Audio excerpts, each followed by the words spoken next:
며칠째 계속되는 불로 아비규환이 된 일본의 모습입니다. 이와 태연의 산불은 현재까지도 확산되고 있으며 주민들은 극도의 공포와 혼란 속에 있습니다.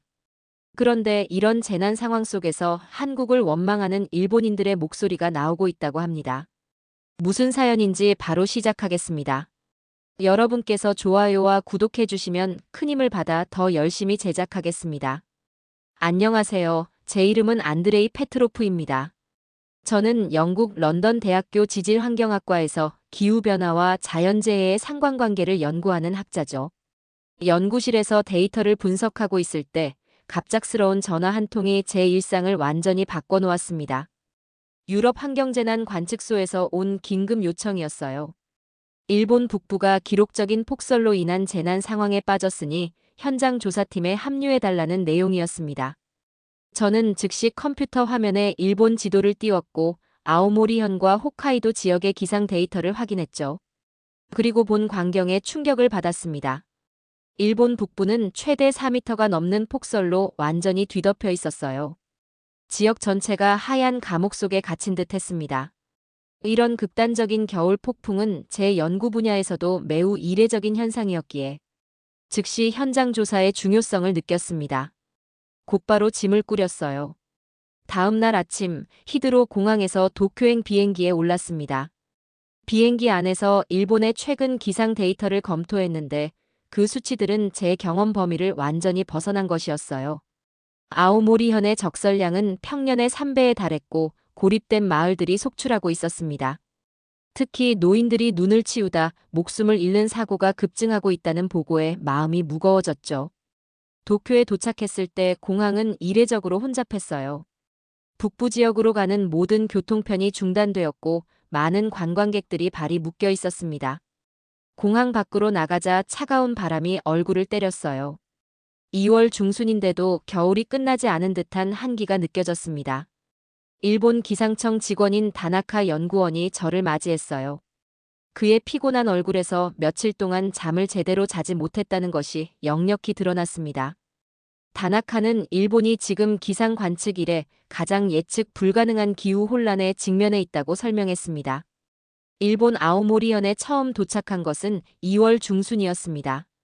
유럽 환경재난 관측소의 긴급 요청을 받고 폭설 피해 현장으로 급파된 것이죠. 당시 헬리콥터에서 내려다본 풍경은 지금도 잊을 수 없습니다. 온 세상이 하얀 물결에 집어삼켜진 듯 했어요. 마을 전체가 거대한 눈더미 아래 완전히 매몰되어 있었고 대부분의 건물들은 지붕만 겨우 눈 위로 보이는 정도였습니다. 현지 구조대장인 야마모토 씨의 설명에 따르면 아오모리현은 원래 눈이 많이 내리는 곳이지만 이번 폭설은 그 규모와 강도가 완전히 달랐다고 해요. 2월 초부터 시작된 눈폭탄이 거의 보름 넘게 계속되었고 잠시 그치나 싶으면 다시 더 강한 눈보라가 몰아치는 패턴이 반복되었다고 합니다. 제가 도착했을 당시 측정된 적설량은 최대 4.2m로 100년 만에 기록적인 수치였어요. 군용 설상차를 타고 마을로 내려가는 길은 그야말로 설원을 헤쳐나가는 탐험과도 같았습니다. 양쪽으로 눈벽이 인간의 키를 훌쩍 넘는 높이로 솟아있었어요.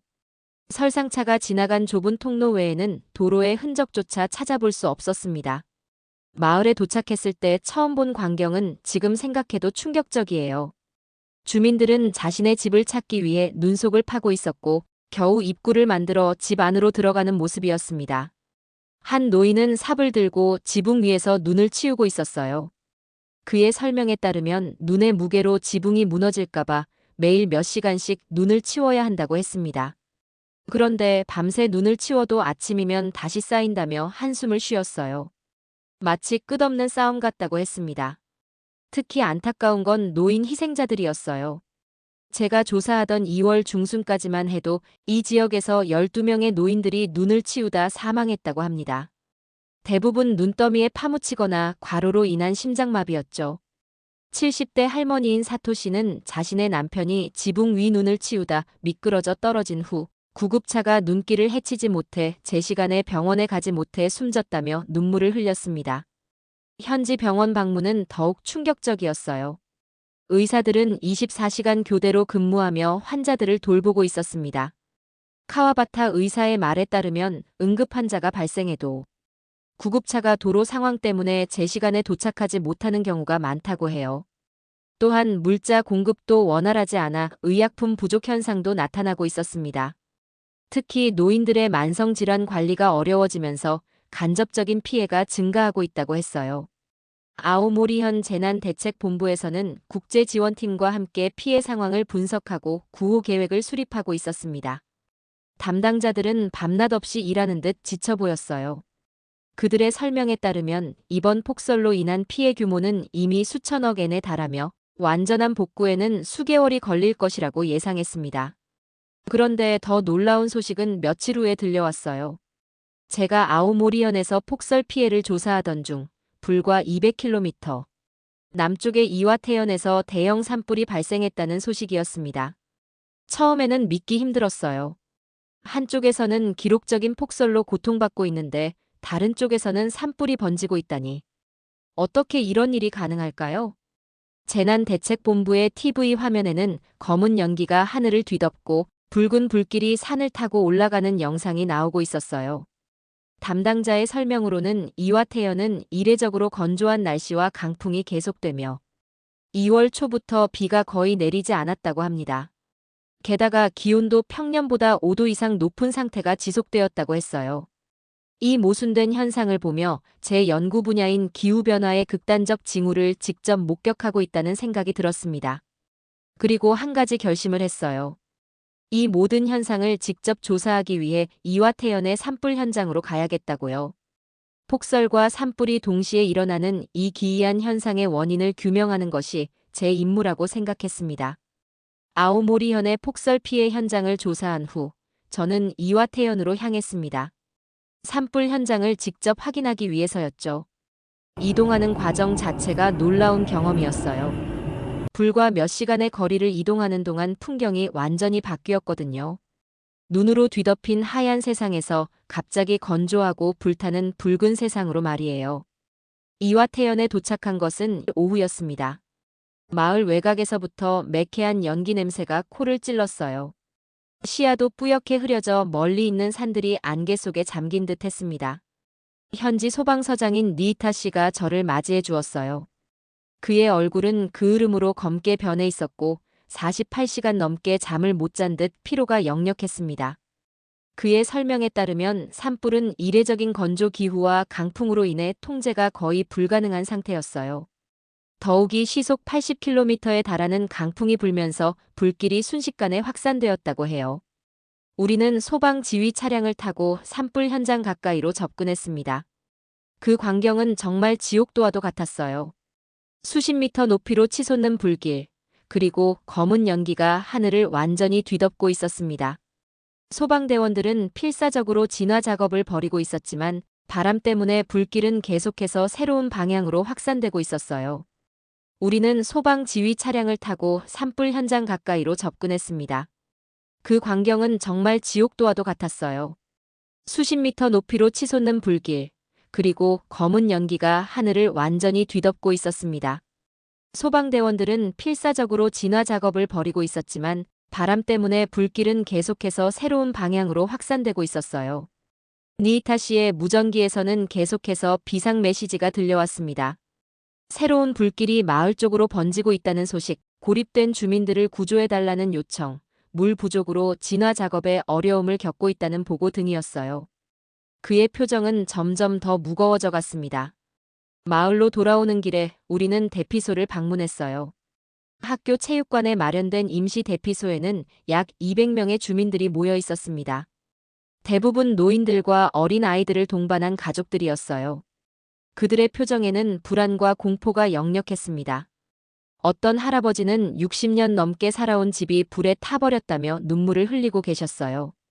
이와테현 재난대책본부를 방문했습니다. 그곳에서 현 지사와 만나 상황 브리핑을 들었어요. 지사는 이번 산불이 이 지역 역사상 최악의 재난이 될 수 있다고 우려했습니다. 이미 80채의 주택이 불에 타고 1명이 사망, 5명이 부상을 입었으며 약 2,100명이 대피한 상태라고 해요. 그리고 산불은 여전히 확산되고 있었습니다. 다음 날 아침, 저는 현지 기상청 직원들과 만나 이례적인 기후 현상에 대해 논의했어요. 그들도 이번 상황을 설명하기 어렵다고 했습니다. 기후학적으로 같은 시기에 한 지역에서는 기록적인 폭설이 불과 200km 떨어진 다른 지역에서는 가뭄과 산불이 발생하는 것은 매우 이례적인 현상이었기 때문이죠. 그때 기상청 관계자가 또 다른 얘기를 해줬습니다. 규슈 남부의 사쿠라지마 화산이 활발한 활동을 보이고 있다는 소식이었습니다. 화산재가 상공 수천 미터까지 치솟았고 화산재의 위험에 노출될 것 같다는 보도였죠. 저는 점점 더 혼란스러워졌어요. 일본 열도 전체가 자연의 분노에 휩싸인 듯 했습니다. 저녁 식사를 위해 찾은 현지 식당에서 예상치 못한 대화를 듣게 되었어요. 옆 테이블에 앉은 일본인 손님들이 나누는 대화였는데 처음에는 산불 이야기를 하다가 갑자기 한국에 대한 원망 섞인 이야기로 바뀌었습니다. 이와테현의 작은 식당에서 들었던 그 대화는 저를 당혹스럽게 만들었습니다. 처음에는 단순히 제가 일본어를 잘못 이해했나 싶었어요. 하지만 그들의 대화는 계속되었고 분명 한국에 대한 원망이 담긴 이야기였습니다. 당신 봤어? LA에서 산불 났을 때 한국인들이 어떻게 도왔는지. 한 중년 남성이 말했습니다. 그래, 코리아타운에서 구호품도 나눠주고 피난민도 받아들이고. 근데 왜 우리한테는 도움을 안 주는 거지? 그의 친구가 답했어요. 그들의 대화는 점점 더 감정적으로 변해갔습니다. 한국이 이웃나라의 어려움에는 무관심하다느니, 자기 이익만 챙긴다느니 하는 말들이 오갔어요. 저는 묘한 기분이 들었습니다. 지질학자로서 자연재해를 조사하러 왔는데 갑자기 국가 간 감정 문제를 목격하게 될 줄은 몰랐거든요. 다음 날, 저는 제 현지 가이드인 다나카 씨에게 어젯밤 들었던 대화에 대해 물어봤습니다. 그는 잠시 난처한 표정을 지으며 설명해 주었어요. 최근 미국 LA에서 대형 산불이 발생했을 때 코리아타운의 한인들이 놀라운 구호 활동을 펼쳤다는 뉴스가 일본에도 전해졌어요. 그런데 그 소식이 SNS를 통해 퍼지면서 사실관계가 왜곡된 거죠. 다나카 씨의 설명에 따르면 원래는 LA에 거주하는 한인 교민들이 자발적으로 구호 활동을 한 것인데 이것이 마치 한국 정부가 공식적으로 미국에 원조를 보낸 것처럼 잘못 전달되었다고 해요. 그리고 같은 시기에 일본이 여러 자연재해로 고통받고 있는데도 한국이 도움을 주지 않는다는 불만이 생겨났다는 것입니다. 그날 오후 저는 산불 피해 지역을 다시 방문했어요. 몇몇 마을은 완전히 잿더미로 변해 있었습니다. 주민들은 검게 그을린 집터에서 혹시라도 남아있는 소지품을 찾고 있었어요. 그들의 표정에는 슬픔과 절망이 가득했습니다. 한 주민과 이야기를 나누게 되었어요. 70대 정도로 보이는 그 여성은 3대에 걸쳐 살아온 집을 잃었다고 했습니다. 대화 중에 그분도 갑자기 한국 이야기를 꺼내셨어요. 외국인 학자님, 한국과 일본의 관계가 어떤지 아세요? 우리는 이렇게 고통받고 있는데 옆 나라는 우리를 돕지 않아요. 하지만 미국에는 달려가죠. 저는 조심스럽게 이야기했습니다. 제가 알기로는 그건 오해인 것 같아요. LA에서 도움을 준 것은 현지 한인들이었고 한국 정부가 특별히 미국에 원조를 보낸 건 아니라고 들었습니다. 그녀는 원망 섞인 말을 귀담아 들으려고 하지 않았어요. 그녀는 평생 농사를 지으며 살아왔는데 최근 몇 년 동안 기후가 완전히 변했다고 신세한탄만 하더군요. 예전에는 예측 가능했던 날씨가 이제는 극단적으로 변하고 있다고요. 올해는 눈도 오지 않고 겨울 내내 건조했다가 갑자기 산불이 났다고 합니다. 그날 밤 숙소로 돌아와 저는 노트북을 펼쳐 LA 산불과 한인들의 구호 활동에 대한 기사들을 찾아봤습니다.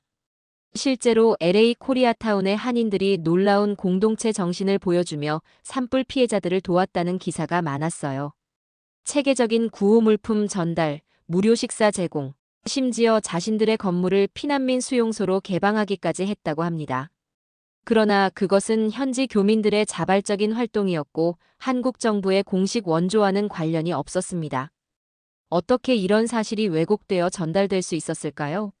저는 SNS에서의 정보 전파 과정을 살펴보았고 점점 더 흥미로운 패턴을 발견했어요. 오해와 분노가 어떻게 증폭되는지, 그리고 재난 상황에서 사람들이 어떻게 외부 대상에 분노를 투사하는지 말입니다. 다음 날 아침, 또 다른 충격적인 소식이 들려왔어요.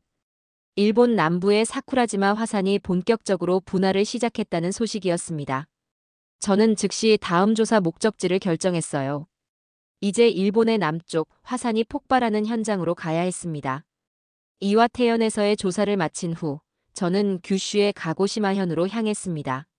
사쿠라지마 화산의 분화 현장을 직접 확인하기 위해서였죠.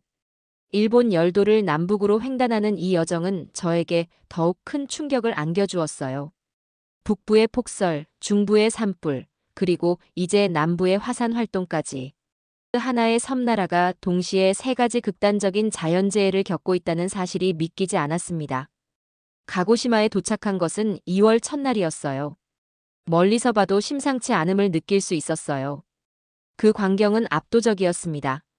자연의 힘이 얼마나 강력한지 다시 한번 깨닫는 순간이었어요. 현지 화산 관측소의 시마자키 박사가 저를 맞이해 주었습니다. 그는 화산 활동을 연구하는 세계적인 전문가였어요. 시마자키 박사의 설명에 따르면 사쿠라지마는 일본에서 가장 활발한 화산 중 하나로 평소에도 간헐적인 분화를 보이지만 최근의 활동은 그 규모와 빈도가 예년과는 비교할 수 없을 정도로 증가했다고 합니다. 2월부터 화산 활동이 급격히 증가했어요. 시마자키 박사가 말했습니다. 지금까지 30회 이상의 분화가 있었고 화산재는 최대 1만 6천 피트 높이까지 치솟았습니다. 특히 이례적인 것은 화산 번개 현상이 자주 관측된다는 점이에요. 관측소의 모니터에는 사쿠라지마의 실시간 영상이 나오고 있었어요. 육안으로 보이지는 않지만 화산 정상에서 움직임이 심상치 않아 보였습니다. 데이터 화면에는 지진계의 그래프가 계속해서 요동치고 있었어요. 화산 내부에서는 끊임없이 작은 지진들이 발생하고 있었습니다. 다음 날 안전 거리를 유지한 채 화산 가까이로 접근했어요. 만약의 경우를 대비하여 방호복을 입고 특수 마스크를 착용한 상태였습니다. 그곳에서 본 광경은 더욱 압도적이었어요. 눈으로 보이는 화산은 아니었지만 발톱을 가리고 있는 맹수 같은 느낌에 들었어요. 공기 중에는 은연중에 느낄 정도로 황냄새가 퍼져 있었습니다. 그날 저녁 시마자키 박사와 함께 더 심층적인 대화를 나눴어요. 그는 사쿠라지마뿐만 아니라 일본 전역의 화산 활동이 증가하고 있다고 우려했습니다. 특히 후지산에 대한 걱정이 컸어요. 후지산은 300년 넘게 휴면 상태였지만 최근 몇 년간 지진 활동이 늘어나고 있어요. 그가 설명했습니다.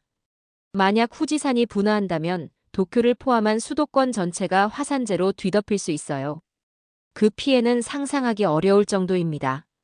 그리고 그 순간 또다시 예상치 못한 대화가 이어졌어요. 시마자키 박사도 한국에 대한 이야기를 꺼낸 것입니다. 그는 일본이 이렇게 여러 재난으로 고통받고 있는데 이웃 국가들은 별다른 관심을 보이지 않는다고 말했어요. 특히 한국이 미국에는 적극적으로 도움을 주면서 일본에는 무관심하다는 이야기였습니다. 저는 조심스럽게 말했어요. 박사님, 제가 알아본 바로는 LA에서 도움을 제공한 것은 현지 한인들이었고 한국 정부의 공식적인 원조는 아니었습니다. 그리고 일본의 재난 상황에 대해 한국 정부나 국민들이 무관심하다는 증거가 있을까요?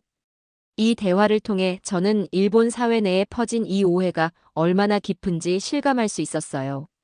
그것은 단순한 정보의 왜곡을 넘어 재난 상황에서 느끼는 무력감과 좌절감이 외부를 향한 분노로 표출된 것처럼 보였습니다. 가고시마에서의 마지막 날, 저는 모든 데이터를 정리하며 일본의 현 상황을 종합적으로 이해하려고 노력했습니다. 북부의 폭설, 중부의 산불, 남부의 화산 활동, 이 모든 것이 기후변화의 극단적 징후였을까요? 아니면 또 다른 지질학적 변동의 전조일까요? 그리고 이런 재난 상황에서 사람들이 다른 나라를 원망하는 현상은 어떻게 설명할 수 있을까요? 가고시마에서의 조사를 마친 후 저는 도쿄로 돌아와 종합 분석 작업에 들어갔습니다. 일본 기상청에서 임시로 제공해준 연구실은 비록 작았지만 필요한 모든 장비가 갖춰져 있었어요. 제가 현장에서 수집한 데이터와 일본 전역의 기상 및 지질 자료를 비교하는 작업은 쉽지 않았습니다. 컴퓨터 화면에는 일본 열도의 지도가 띄워져 있었고 각 지역의 이상 현상들이 색깔별로 표시되어 있었어요. 북부의 폭설 지역은 파란색, 중부의 산불 지역은 빨간색, 그리고 화산 활동 지역은 검은색으로 말이죠. 하나의 작은 섬나라에서 이렇게 극단적으로 다른 자연현상이 동시에 발생하는 것은 기후학적으로 설명하기 매우 어려운 일이었습니다. 다나카 연구원이 커피를 들고 연구실에 들어왔어요. 페트로프 박사님, 어떤 결론에 도달하셨나요? 하고 물었습니다.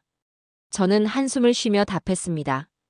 아직 명확한 결론을 내리기는 어렵습니다. 하지만 한 가지 확실한 것은 이런 현상들이 단순한 우연의 일치라고 보기는 힘들다는 거예요. 우리는 함께 데이터를 살펴보았어요. 특히 주목할 만한 것은 2월 중순 이후 일본 열도 주변의 해수면 온도 변화였습니다. 태평양 쪽은 이례적으로 따뜻해진 반면 일본해 쪽은 평년보다 차가웠어요. 이런 불균형이 극단적인 기상현상을 일으켰을 가능성이 있었습니다. 또 다른 가능성은 지각 활동과의 연관성입니다. 제가 설명했어요. 사쿠라지마의 화산 활동 증가와 동시에 일본 북부에서도 미세한 지진들이 증가했어요. 이런 지하의 변화가 지표면의 기후에도 영향을 미쳤을 수 있습니다. 다나카는 생각에 잠겼다가 말했습니다. 그렇다면 이것은 더 큰 변화의 전조일 수도 있겠군요. 그 말에 저는 고개를 끄덕였어요. 이런 극단적인 현상들이 동시에 발생한다는 것은 일본 열도 전체가 중대한 지질학적 변화의 과정에 있다는 신호일 수 있었습니다. 호텔방에 도착해 노트북을 펼쳤습니다. 오늘의 관찰과 생각들을 정리하며 저는 일본에서의 이번 연구가 단순한 자연재해 조사를 넘어 재난 상황에서의 사회적 반응과 국제관계에 대한 연구로 확장되고 있다는 것을 느꼈습니다. 저는 다시 이와테현으로 돌아왔습니다. 2월 26일에 발생했던 산불이 며칠이 지난 지금까지도 계속되고 있다는 소식을 듣고 다시 현장을 확인하기 위해서였어요. 이와테현에 도착했을 때 상황은 제가 우려했던 것보다 더 심각했습니다. 하늘은 여전히 검은 연기로 뒤덮여 있었고 공기 중에는 매캐한 냄새가 가득했어요. 산불은 진화되기는커녕 오히려 더 넓은 지역으로 확산되고 있었습니다. 현지 소방본부의 니이타 국장이 상황을 설명해 주었어요. 지난 일주일간 계속된 강풍으로 불길이 통제 불능 상태에 빠졌다고 합니다. 지난 일주일간 계속된 강풍으로 불길이 통제 불능 상태에 빠졌다고 합니다. 이미 100채 이상의 주택이 불에 타고 3명이 사망, 20명이 부상을 입었으며 약 3,000명이 대피한 상태라고 했어요. 무엇보다 문제는 이 상황이 언제 끝날지 알 수 없다는 것이었습니다. 소방 헬기를 타고 산불 현장 상공에서 상황을 살펴보았습니다. 아래로 보이는 광경은 마치 전쟁터와도 같았어요. 넓은 산림지대가 까맣게 타버렸고 여기저기서 붉은 불길이 여전히 타오르고 있었습니다. 헬기에서 물을 투하해도 바람 때문에 효과가 미미했어요. 니이타 국장은 한숨을 쉬며 말했습니다. 일본은 항상 자연재해와 싸워왔지만 최근 몇 년간은 그 빈도와 강도가 점점 더 심해지고 있다고 해요. 기후변화의 영향이 분명하다고 합니다. 저는 그에게 물었습니다. 이와테현에서 이런 대형 산불이 발생한 적이 있었냐고요. 그는 고개를 저었어요. 이 지역은 원래 겨울과 봄에 습하고 비가 자주 내리는데 올해는 이례적으로 건조했다고 합니다. 마치 기후가 완전히 바뀐 것 같다고 했어요. 현장에서 만난 주민들의 목소리도 비슷했습니다. 70대 노인인 사토 씨는 평생 이 지역에 살았지만 이런 날씨는 처음이라고 했어요. 겨울에 눈이 오지 않고 봄이 되었는데 비가 내리지 않는 것이 얼마나 이상한 일인지 강조했습니다. 저는 이와테현의 상황을 살펴보며 일본이 직면한 복합적 위기에 대해 생각했어요. 북부의 폭설, 중부의 산불, 남부의 화산 활동, 이 모든 것이 동시에 발생하는 지질학적, 기후학적 이유는 무엇일까요? 지구온난화만으로는 설명하기 어려운 현상들입니다. 더불어 사회적 측면에서도 일본은 위기를 맞고 있었어요. 재난 상황에서 드러난 정부의 미흡한 대응, 고령화 사회의 취약성, 그리고 이웃 국가와의 갈등까지. 특히 한국에 대한 오해와 원망은 곳곳에서 들을 수 있었습니다. 한 소방대원과 이야기를 나누면서 알 수 있었어요. 사실 일본과 한국의 관계는 오랫동안 복잡했다고요. 역사적 문제, 영토 분쟁, 경제적 경쟁 등 여러 요소가 얽혀 있다고 합니다. 그리고 이런 긴장 관계가 재난 상황에서 더욱 표면화되는 것 같다고 했어요. 저는 그의 말에 깊이 공감했습니다. 자연재해는 단순히 물리적 피해만 일으키는 것이 아니라 사회의 깊은 균열을 드러내기도 합니다. 특히 일본과 한국 사이의 역사적 갈등은 오랜 시간 해결되지 않은 채 남아있어 이런 위기 상황에서 오해와 원망으로 표출되는 것이겠죠. 산불 현장을 떠나기 전 저는 마지막으로 한 번 더 불타는 산을 바라보았어요. 붉은 불길이 여전히 산을 타고 올라가고 있었습니다. 그 모습은 마치 일본이 직면한 모든 위기와 도전을 상징하는 것 같았습니다. 자연의 분노, 사회의 갈등, 역사의 보복 이 모든 것이 불꽃처럼 타오르고 있었어요. 저는 이 모든 관찰과 경험을 바탕으로 종합 보고서를 작성할 계획을 세웠습니다. 일본의 이례적인 자연재해 현상과 그 사회적 영향에 대한 분석이 될 것입니다. 그리고 무엇보다 위기 속에서 오해하고 원망하기보다는 협력과 이해가 필요하다는 메시지를 담고 싶었어요. 자신들의 잘못을 더 확실히 밝히는 것이 먼저라는 생각도 들었습니다. 불길은 여전히 타오르고 있었지만 언젠가는 비가 내리고 불은 꺼질 것입니다. 그때 남는 것은 우리가 이 경험에서 무엇을 배웠느냐일 것입니다. 오늘 사연은 여기까지입니다. 시청해주신 분들께 진심으로 감사드립니다. 감동포착이었습니다.